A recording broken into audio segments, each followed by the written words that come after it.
Selamat pagi adik-adik, senang sekali hari ini Kak Andrew bisa berjumpa dengan adik-adik di praktikum kelima. Ini berarti tak lama lagi adik-adik akan naik ke dalam komisi remaja. Marilah kita membuka ayat nas kita yang berasal dari 1 Timotius 4 ayat 12. 1 Timotius 4 ayat 12. Jangan seorang pun menganggap engkau rendah karena engkau mudah. Jadilah teladan bagi orang-orang percaya dalam perkataanmu, dalam tingkah lakumu, dalam kasihmu, dalam kesetiaanmu, dan dalam kesucianmu. Marilah kita bangkit berdiri untuk mempersiapkan hati kita dengan menyanyikan lagu Terima Kasih Tuhan.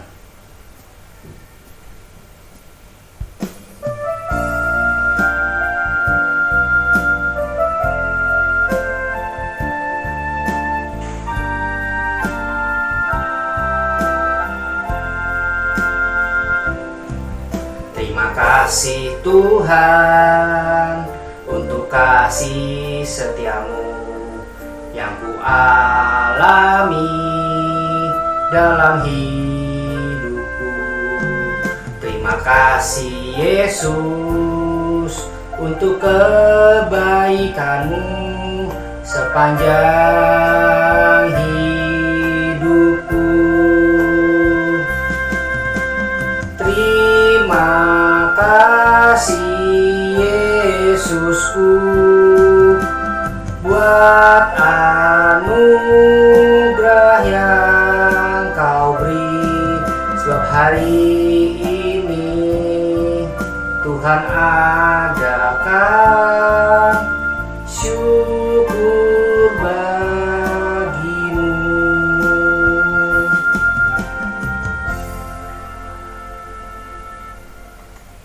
Dengan kita bangkit berdiri, marilah kita berdoa. Tuhan Allah Bapa kami yang bertahta di dalam kerajaan surga, terima kasih Tuhan. Saat ini kami masih diberi kesempatan ya Tuhan untuk mengikuti sekolah minggu walaupun masih dilakukan secara online. Tuhan, walaupun kami berpisah dan berjauhan satu dengan yang lain, tapi kami percaya ya Tuhan, Roh Kudus-Mu bekerja di dalam hati kami masing-masing, baik untuk para anak sekolah minggu, para pembimbing remaja, maupun para guru-guru sekolah minggu yang saat ini mengikuti kebaktian online kelas tunas ini ya Tuhan. Tuhan, biarlah melalui firman, melalui pujian yang kami naikkan, itu bisa semakin membawa kami untuk dekat kepada Engkau, semakin mengenal Engkau. Dan dalam nama Tuhan Yesus kami berdoa, amin. Silakan duduk adik-adik. Tema kita hari ini adalah When I Say Yes, When I Say No. Kata-kata yang mudah ditulis, mudah diucapkan, tapi mungkin sulit untuk dilakukan. Karena bisa saja sebagai anak-anak remaja kita takut kehilangan sesuatu. Seperti contohnya mungkin kehilangan teman. Karena rasanya nggak enak ya kalau di dalam remaja ini kita nggak punya teman. Atau teman kita cuma sedikit gitu ya. Ayat pembuka kita hari ini mengatakan, jangan seorang pun anggap engkau rendah karena engkau muda. Bisa nggak ya kita di masa muda ini menerapkan when I say yes, when I say no? Tentu bisa. Karena kasih Tuhan sudah ada di dalam kita. Marilah kita menyanyikan lagu tema kem anak kita, Kasih yang Mengubahku.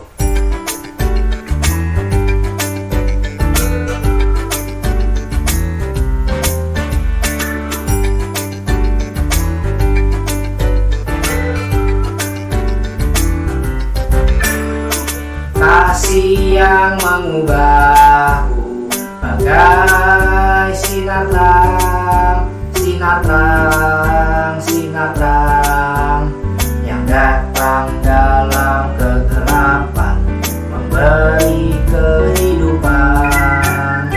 Kasih yang mengubahku bagai sinar terang, sinar terang, sinar terang yang datang dalam kegelapan, memberi kehidupan. Kasih yang mengubahku, kasih Yesus Tuhanku, mati menebusku, mengubahku jadi baru. Kasih yang mengubahku,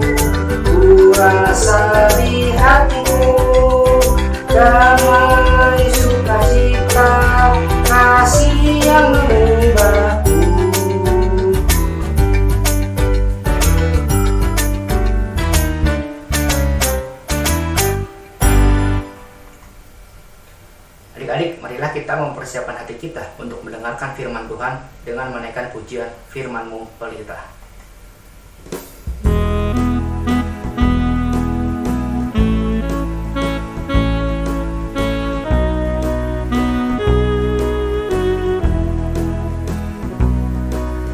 Firman-Mu pelita bagi kakiku dan sebagai suluh pada jalanku. Firman Tuhan, firman Tuhan menerangi jalanku. Firman Tuhan, firman Tuhan pelita hidupku.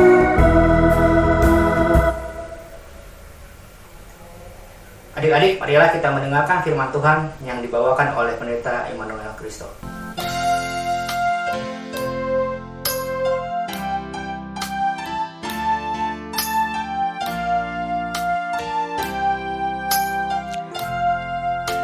Saudara-saudara yang dikasihi oleh Tuhan Yesus Kristus, adik-adik yang Tuhan kasihi, kita bersyukur kita masih bisa dipertemukan, diperjumpakan lewat sarana yang Tuhan sediakan. Dan kita mau bersyukur lagi karena Tuhan juga terus mau berbicara dan mengingatkan setiap kita dalam banyak kesempatan. Mari kita menyatukan hati kita sebelum kita bersama-sama merenungkan firman Tuhan. Kita berdoa. Tuhan Allah Bapa yang bertata di dalam kerajaan surga, kami berterima kasih pada kesempatan ini Tuhan mengumpulkan kami, dan kami berterima kasih kalau Tuhan masih mau berbicara kepada kami. Tolonglah kami ya Tuhan untuk kami boleh melanjutkan kehidupan kami dengan pimpinan dan penyertaan-Mu lewat kehendak-Mu. Oleh karena itu Bapa di surga, mampukanlah kami untuk mendengarkan dengan baik apa yang menjadi perenungan kami saat ini. Dan Roh Kudus bekerjalah sehingga kami boleh melakukannya dalam hidup kami. Dalam nama Tuhan kami Yesus Kristus kami sudah berdoa. Amin. Baik adik-adik yang dikasihi oleh Tuhan Yesus Kristus, mari kita memperhatikan bagian-bagian dari Alkitab kita, firman Tuhan. Yang pertama saya ambil dari kitab Amsal pasal 18 ayatnya yang ke-24. Amsal pasal 18 ayatnya yang ke-24. Yang demikian bunyi firman Tuhan. Ada teman yang mendatangkan kecelakaan, tetapi ada juga sahabat yang lebih karib daripada seorang saudara. Demikian firman Tuhan, kita menjadi orang yang berbahagia ketika kita mau membaca, mendengar, menyimpan, lebih lagi melakukan firman Tuhan.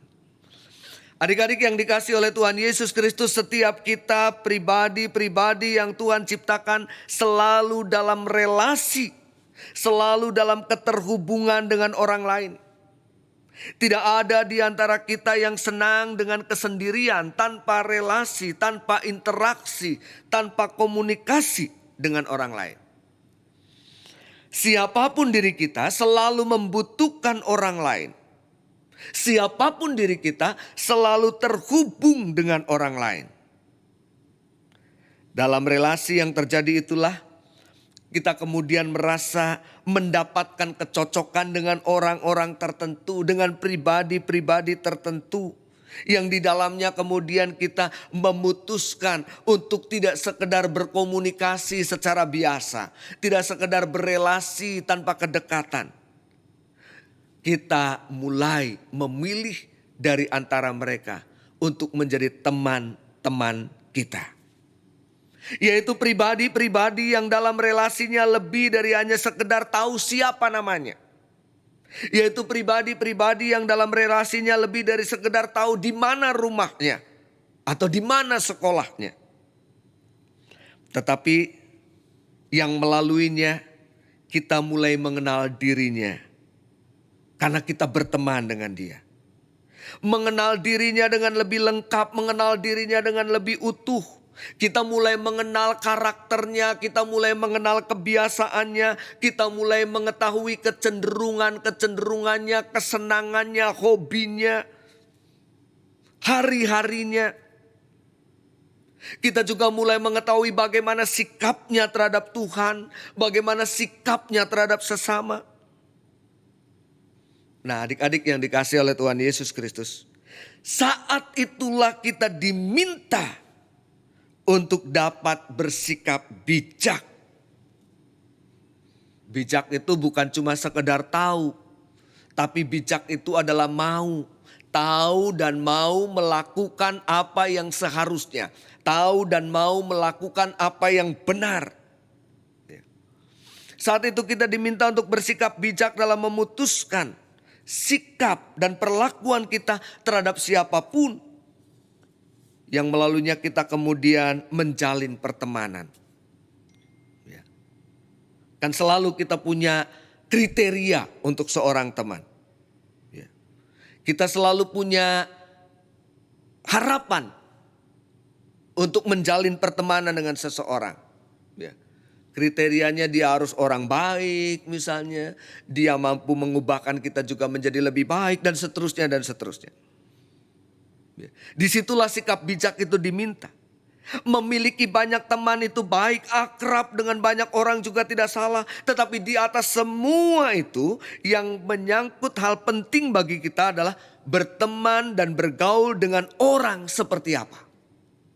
Berteman dan bergaul dengan pribadi seperti apa. Itu menjadi sesuatu yang tidak kalah pentingnya.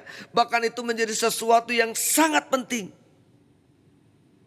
Jadi bukan cuma sekedar punya banyak teman, tetapi punya banyak teman yang seperti apa?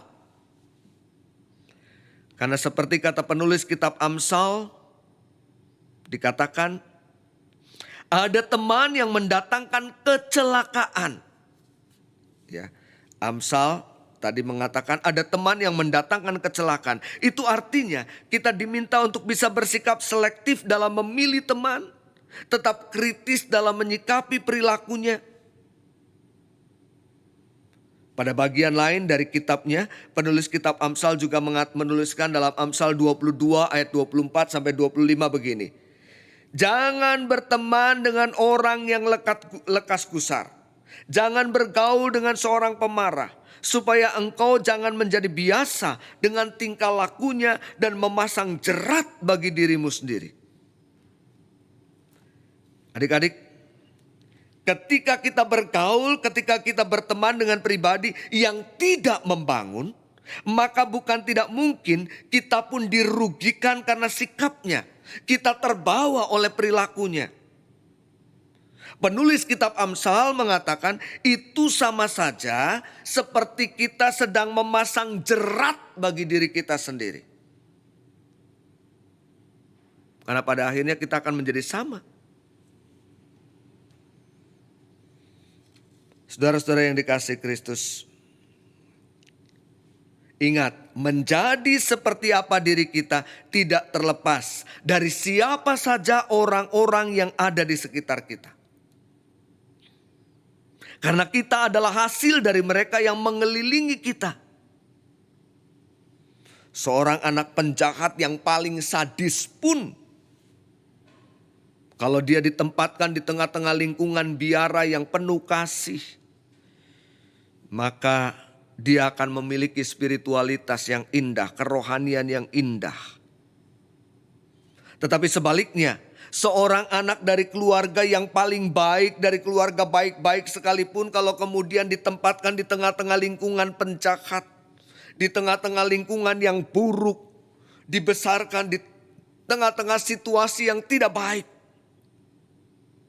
maka bukan tidak mungkin dia akan bertumbuh sesuai dengan lingkungannya.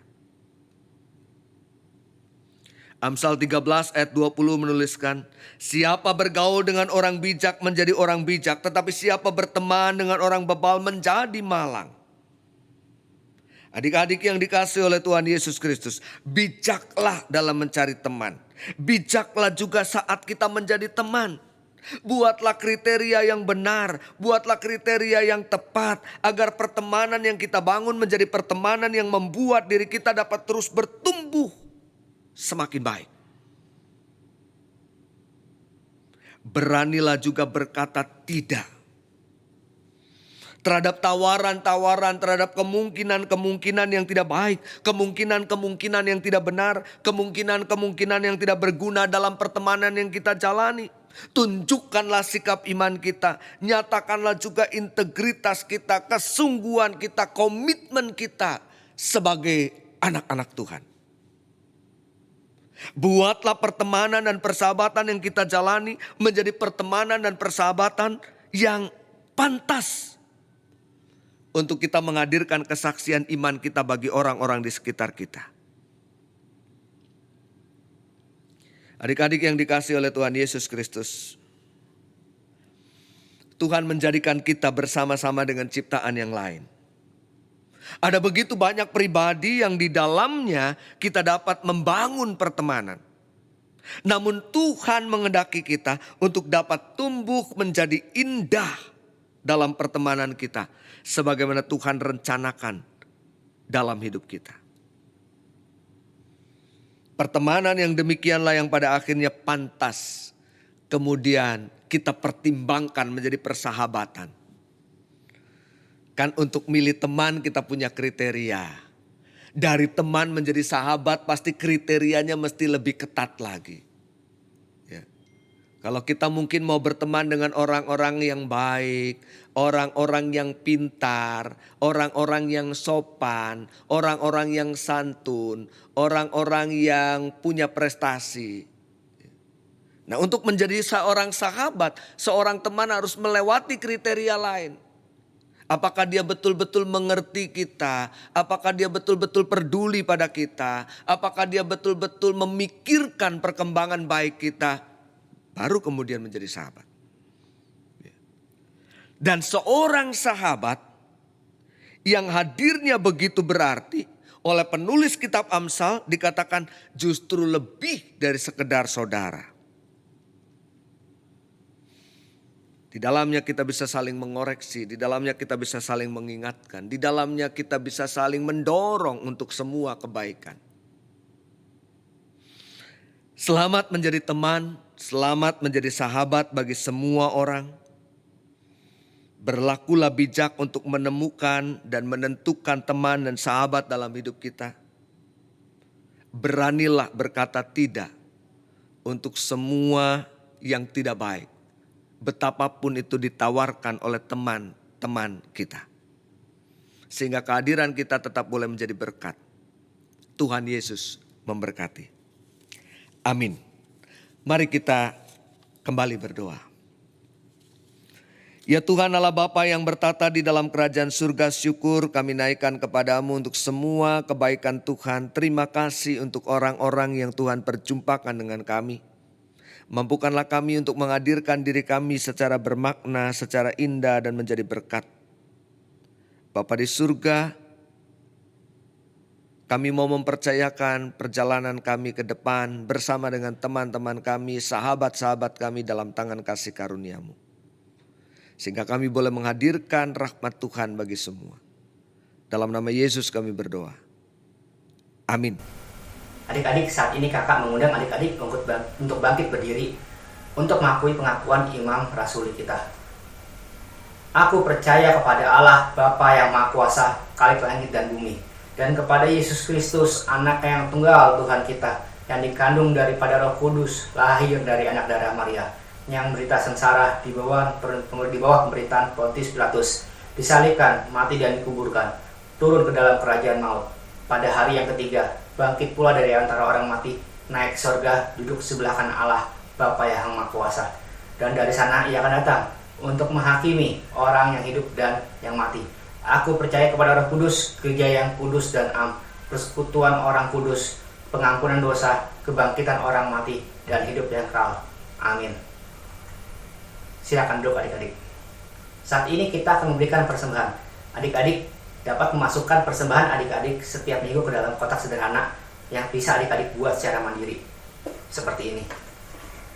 Dan dibawa ke gereja ketika kita sudah diberikan kesempatan kembali untuk berkumpul. Adik-adik juga bisa dapat meminta orang tua untuk membantu mentransfer persembahan adik-adik melalui nomor rekening yang ada di bawah ini. Mari kita berdoa untuk persembahan kita hari ini.